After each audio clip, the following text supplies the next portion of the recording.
Oke, hai Sobat Koko. Jadi di video kali ini Koko akan membuat salah satu tutorial berdasarkan requestan dari teman-teman yang udah join di grup belajar Telegramnya Koko, yaitu @komunitas pejuang skripsi. Nah, buat teman-teman yang pengen join, gimana caranya? Silahkan DM aja langsung ke Instagramnya @komunitas pejuang skripsi.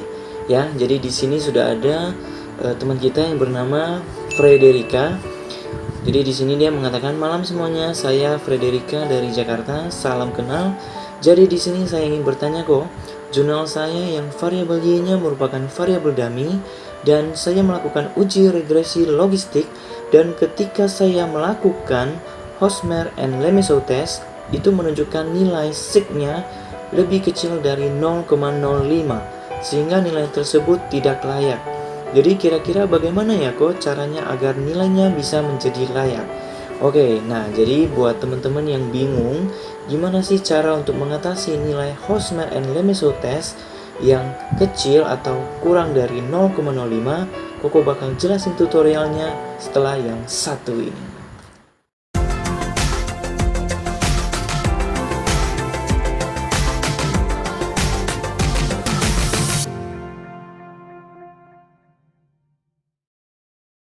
Oke, jadi sebelumnya Koko bakal jelasin dulu cara ampuh mengatasi nilai Nagelkerke R-square yang rendah pada uji model summary dan nilai sig pada uji Hosmer-Lemesow test yang kecil dari 0,05.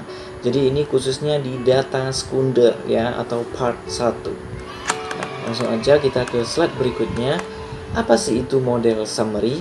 Nah, jadi uji ini adalah tabel output yang menyajikan 3 kolom yang perlu teman-teman ketahui atau perhatikan, yaitu ada -2 log likelihood, lalu ada Cox dan Snell R-square, dan yang terakhir ada Nagelkerke R-square.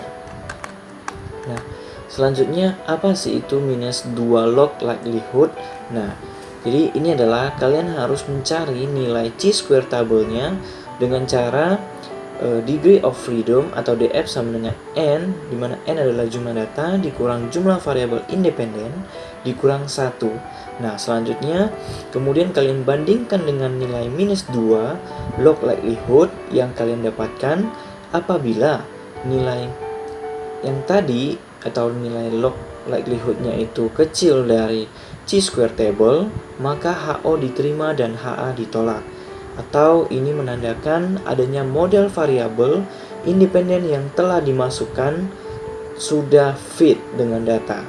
Nah, sedangkan jika nilai ini atau nilai yang tadi log likelihoodnya ternyata lebih besar dari chi-square table, maka HO ditolak dan HA diterima. Nah, selanjutnya penjelasan yang kedua yaitu Cox-Snell R-square. Nah, ini merupakan uji yang mencoba untuk meniru ukuran R-square yang didasarkan pada teknik estimasi likelihood dengan nilai maksimum kurang dari 1, sehingga nilai ini jarang digunakan karena sulit diinterpretasikan. Gitu ya teman-teman ya. Nah, selanjutnya ini nilai Nagelkerke R-square. Nah, ini merupakan uji yang memodifikasi nilai koefisien dari Cox and Snell untuk memastikan bahwa nilainya bervariasi dari 0 dan 1. Yang berarti apabila nilai ini sebesar X, maka cukup dikalikan dengan 100%. Yang kemudian teman-teman dapat lakukan itu adalah nilai ini dapat menunjukkan kemampuan variabel independen dalam menjelaskan variabel dependen atau variabel terikat adalah sebesar X%, sedangkan sisanya itu dipengaruhi oleh faktor lain yang tidak diteliti oleh peneliti. Nah, selanjutnya kita masuk ke apa sih itu Hosmer-Lemesow test. Nah, jadi ini adalah tabel output dengan 2 kolom yang perlu teman-teman ketahui, yaitu nilai chi-square dan sig. Nah, selanjutnya apa sih itu chi-square dan sig? Rumus untuk mencari nilai chi-square table adalah DF1 atau jumlah variabel independen dikurang 1. Jadi teman-teman harus perhatikan ini. Dan untuk taraf signifikansi ini tergantung penelitian teman-teman ya. Nah, pada umumnya biasa untuk penelitian di bidang ekonomi itu biasanya 0,05. Selanjutnya dikatakan baik atau layak diteliti apabila nilai tidak terdapat perbedaan antara model dengan data. Nah, ini syaratnya adalah nilai chi-square hitung harus lebih kecil dari chi-square table. Selanjutnya untuk nilai signifikannya harus lebih besar dari 0,05. Nah, ini kesimpulannya HO diterima. Sedangkan apabila nilai chi-square hitungnya lebih besar dari chi-square table dan signifikannya lebih kecil dari 0,05, maka ini terdapat perbedaan atau tidak baik atau kurang cocok untuk diteliti. Nah, kesimpulannya HO ditolak. Nah, bagaimana cara untuk mengatasinya? Langsung aja kita ke file Excel dan SPSS-nya, oke? Oke, jadi sekarang Koko sudah berada di file Excel. Nah, di sini teman-teman bisa lihat total N atau data itu ada 130 ya. Nah, selanjutnya untuk variabel X di sini ada 3, yaitu Koko beri nama variabel A, variabel B, dan variabel C. Sedangkan untuk Y-nya ada 1, yaitu variabel D. Nah, ini nilainya dummy. Sedangkan untuk variabel X1, X2, dan X3 ini nilainya rasio ya teman-teman ya. Nah, selanjutnya kita langsung aja ke file SPSS-nya. Ya, jadi kita ke program SPSS. Seperti biasa kita ke menu file, lalu import data, pilih Excel. Nah, di sini Koko sudah sediakan. Selanjutnya kita open, kita tunggu.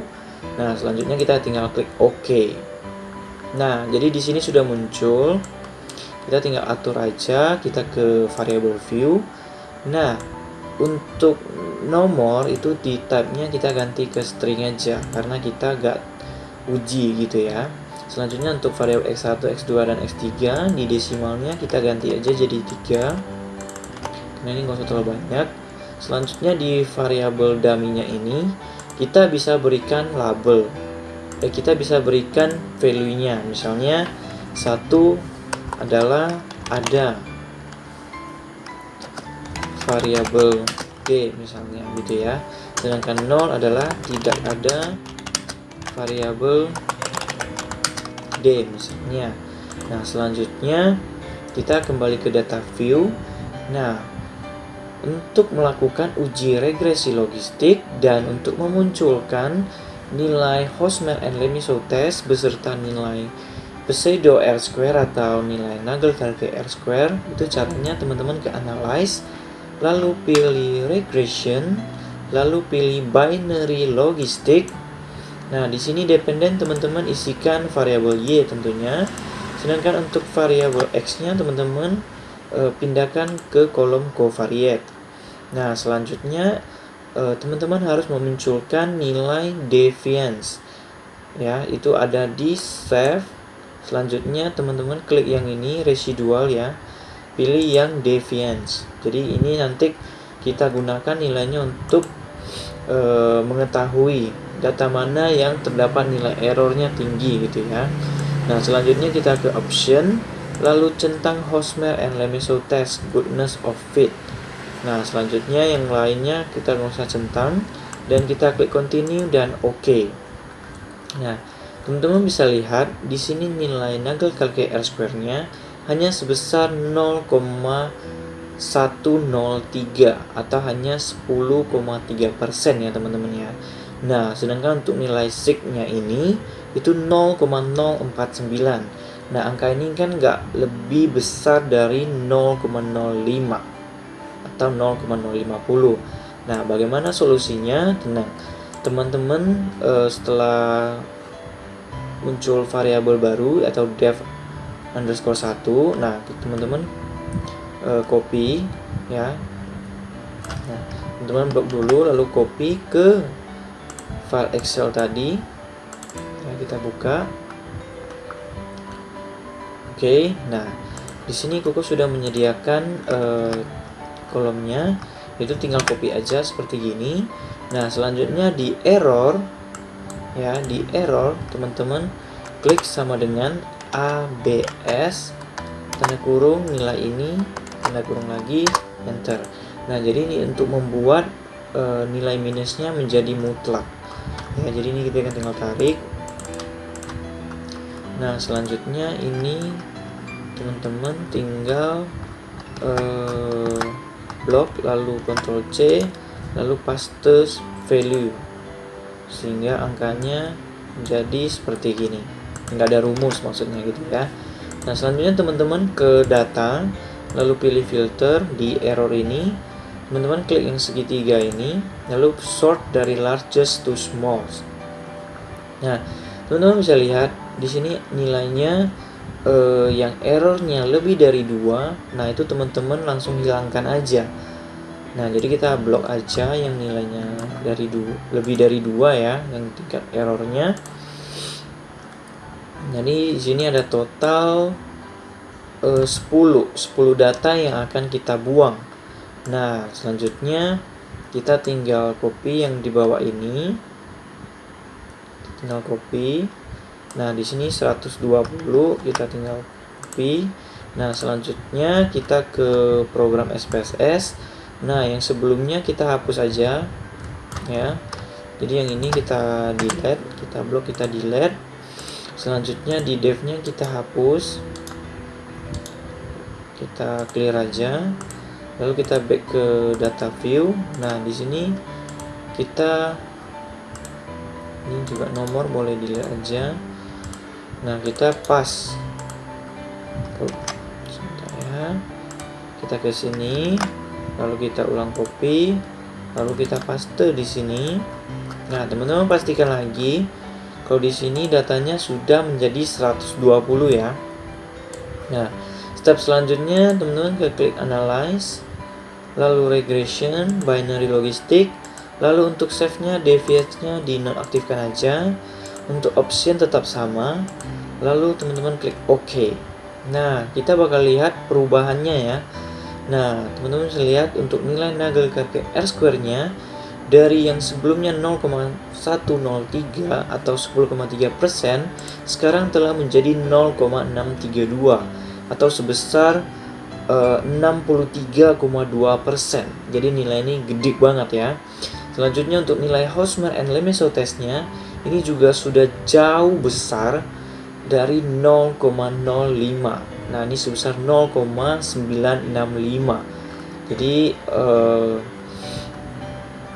dari kesimpulan hasilnya ini sudah lolos ya. Jadi nilai Nagel Kerke R-square-nya udah tinggi, dan juga untuk nilai Hosmer and Lemeso test-nya juga udah lebih besar dari 0,05 untuk signifikannya.